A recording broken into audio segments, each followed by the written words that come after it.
Alright, welcome back to the channel. Warhammer Man back in the studio. And if you're new to the channel, make sure you check out our other content. Do everything from previews, reviews, and all kinds of other good stuff, from conversions to showing off completed commissions and paint jobs.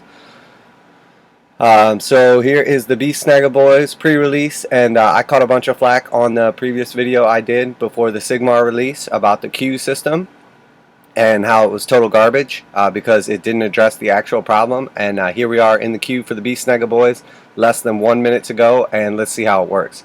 My theory before is that they were basically just creating a bottleneck in the system that was pointless, because the problem is not the consumers going on and buying mass quantities. It's actually them selling them to like retailers or middlemen that are dumping like tons of this on the market. So alright, here we go. It is my turn. About to come on here and see the Beast Snaggas.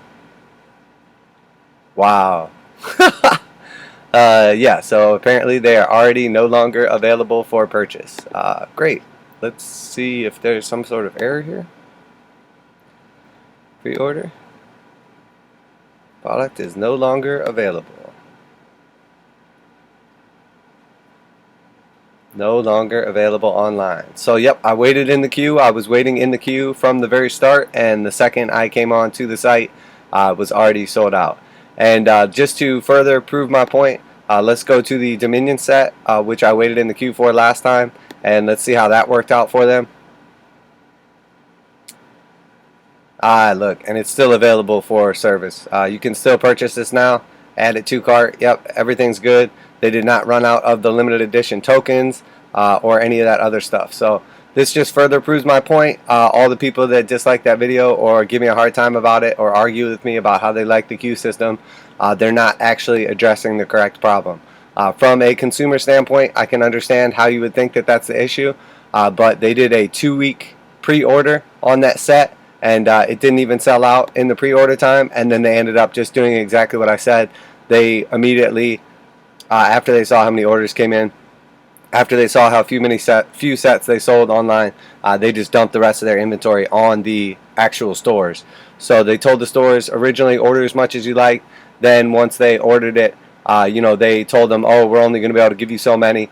And then after they saw how many or how few they sold online, they basically just dumped all the rest of the inventory that people requested onto the stores. So they said it was going to come out in waves over the next few months, and then they actually just sent everything out all at once. So it was just perfectly proves my point that they're just doing an extremely poor job at this. If the website was sold out instantly, you literally couldn't even order one box set. Maybe they had too many quantities available. Maybe it's because the U.S. is one of the last people on the list and they already sold out in all the other countries. I'm not sure the exact reasoning behind it, but the fact of the matter is whatever they're doing is not working. We were only able to, through the store, get 4 copies, which all 4 were already sold from pre-order, and so that just, I don't know if they just can't determine how many of each set people want. I'm sure they made a lot more of the Age of Sigmar starter sets than they did the Beast Snagga Boys here, but the real problem is in my opinion, they're creating a demand for these because it's all new models and all new codex and everything else, and who knows when the codex is going to come out otherwise. So anybody that's going to want to play orcs, anybody that's interested in orcs, or anybody that wants to basically scalp the stuff that comes in the set is basically encouraged to buy up as many as they can, as fast as they can, and then just turn around and resell them online. If they were releasing the models around the same time or the codex around the same time, it's going to at least eliminate some of the unnecessary bottlenecks in the system. People are not going to be able to turn around and sell the codex for $75 online or something like that if you can just turn around and buy the regular codex. Some people will pay more a premium for the limited edition codex, of course, or some of the models in here if they're not immediately available, but you won't have people straight up scalping the sets, which I think is important. And to tell you the truth, this is a nice set. You get the codex, you get the cards, you get 20 boys, you get a character, and then you get the 3 Squig Riders and the character Squig Rider. It's definitely a good deal and everything, but to tell you the truth, I think whatever box set they come out with that includes these later on, it'll probably be an equally good deal. You can tell also that that's what they're going to do, because if we look at how these come in the set, You know, this is the character on his own separate sprue. This is the Squig Riders here. This is the Squig Rider character. The second sprue. These are the Beast Snagga boys. And then this is the, I think, backside or second sprue for the Beast Snagga boys. That looks like the second sprue for the Beast Snagga boys. So it tells you that they've set up all these sets in separate sprues. So they're all going to be available separately in box sets online. This is just a bunch of different boxes all put together with like the limited edition codex. As where in some of the other sets previously, you know, the stuff that was included in this came all on one sprue or whatever and was not packaged for like resale or retail. So just further proves my point that, you know, obviously Warhammer 40k is much more popular than, you know, Fantasy Battles or Sigma or whatever you want to call it. But also the way they're marketing this stuff and the way they're releasing it and everything is not fixing the problem. The queue system did not fix the problem. I was waiting in it from the moment that you were allowed to, and it was literally sold out the second I get into the website. So, you know, it is what it is. Maybe I'm missing something here.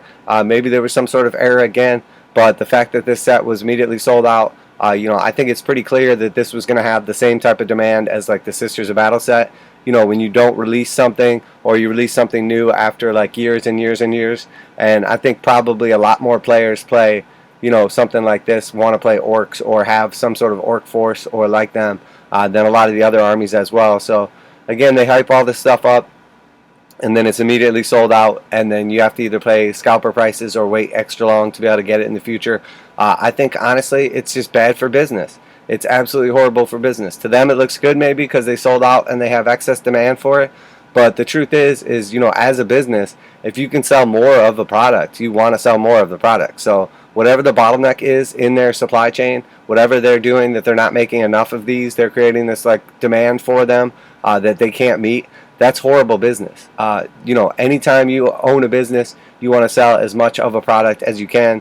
That's obviously the goal. So in this case, you know, they did well on the Sigmar sets making the correct quantity. They actually made way too many because, you know, that was basically available for pre-order, at this point in time over a month ago, and it's still available on their site, and they've been trying to push that it was limited quantity, get yours while they last, and they haven't even sold out of like the bonus coin tokens that come with your set. And then here we have this orc set, you know, shows up online and is immediately sold out like minutes later. And that was obviously the same situation that happened with their last 40k release. So I don't know why they don't just make more of these sets to begin with or start doing their releases a little differently. I did like how they did the Piety and Pain recently, where they basically did the box set. It sold out immediately. Everybody was bummed out. But then the characters, you know, Lilith, Hesperprex, and Palanite, I think her name was, were like almost immediately available. I think it was like 2 weeks later they were releasing them. So at least they didn't keep people waiting for like, you know, month after month after month. Hopefully they do the same thing with the Codex and some of these Beast Snagga boys, as I do love these models and would love to get my hands on them. You know, and it is what it is.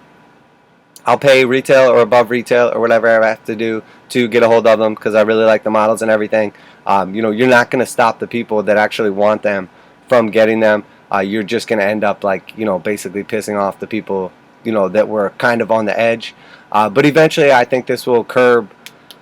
Eventually they have to do something to fix this. They're obviously having issues. There's obviously like, you know, still a lot of crazy politics and stuff going on around the world. So we'll see how it all pans out. But this was just proof of my point that the queue system does not work. If it worked, I would have been able to get on here and at least buy one of them for personal use. But instead, the second the queue system opens up, it's already sold out. So I suspect they only had a couple copies set aside for the United States, as I think we were the last ones to get the availability to this set. Or perhaps, you know, they only had so many per region or something like that.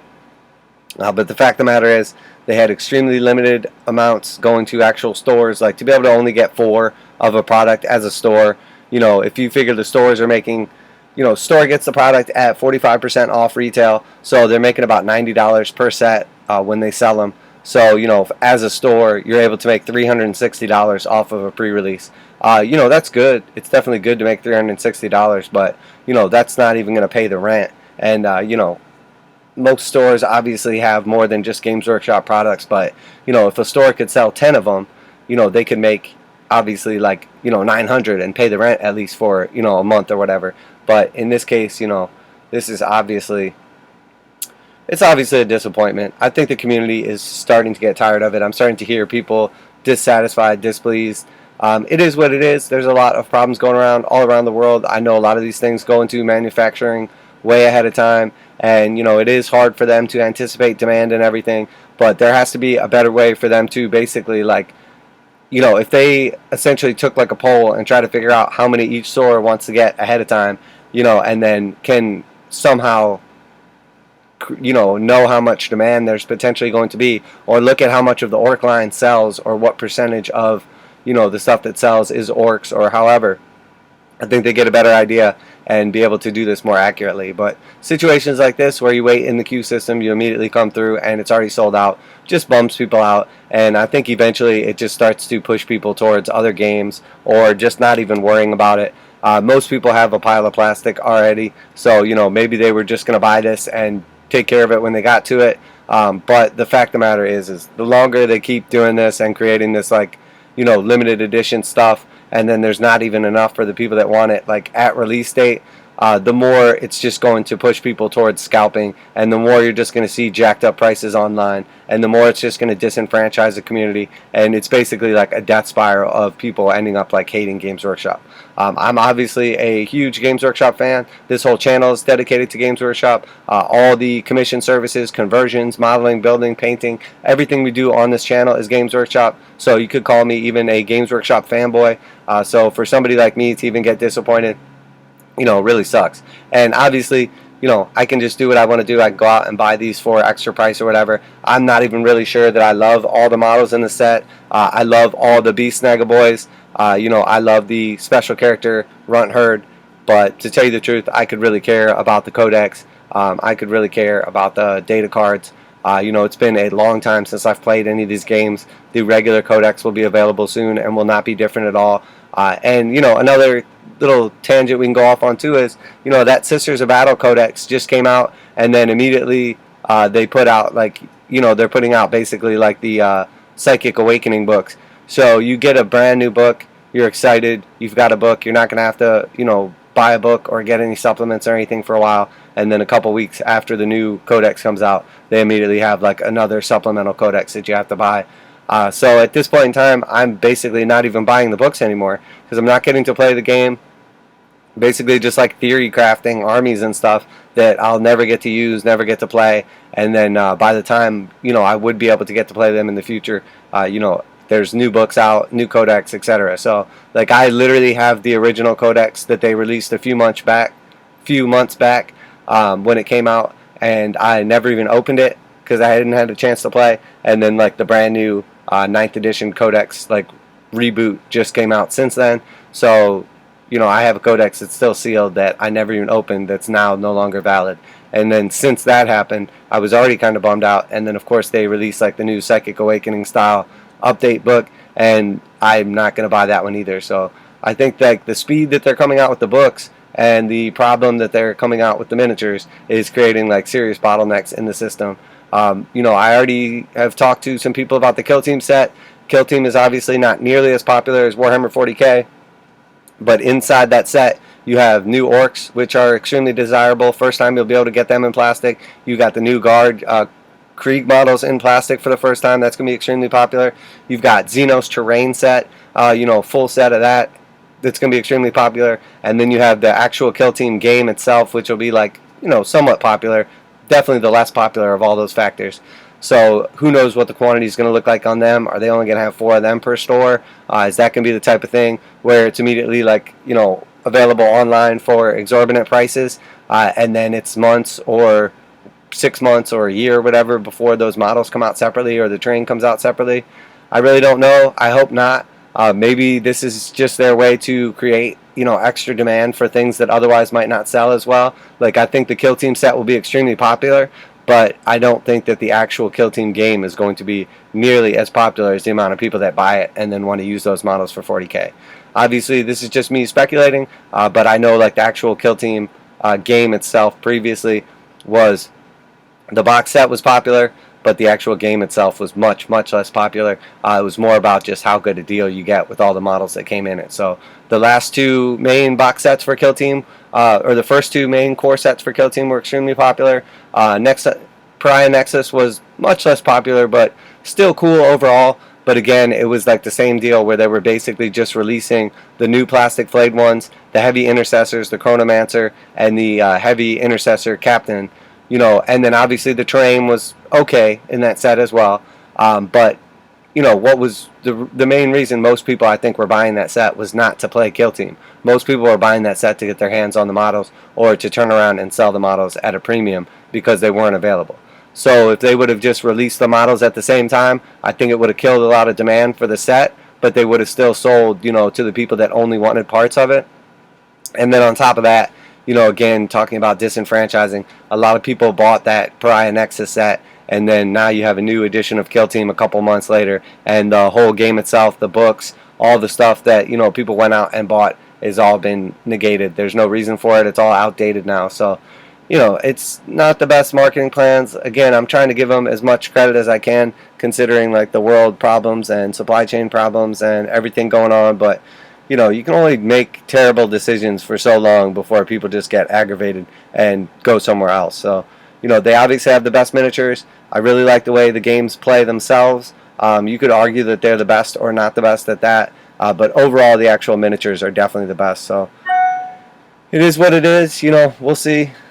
It's obviously subjective. Some of these things are. You know, they're definitely doing some things extremely well, like making miniatures. They're definitely doing other things extremely poorly, like getting the miniatures and stuff into the hands of the people who want them. So, well, there you have it. There's my little rant for today, and obviously looking at the, you know, Warhammer pre-release for the Beast Snagga boys, and them just completely getting shut down, completely getting, you know, rejected.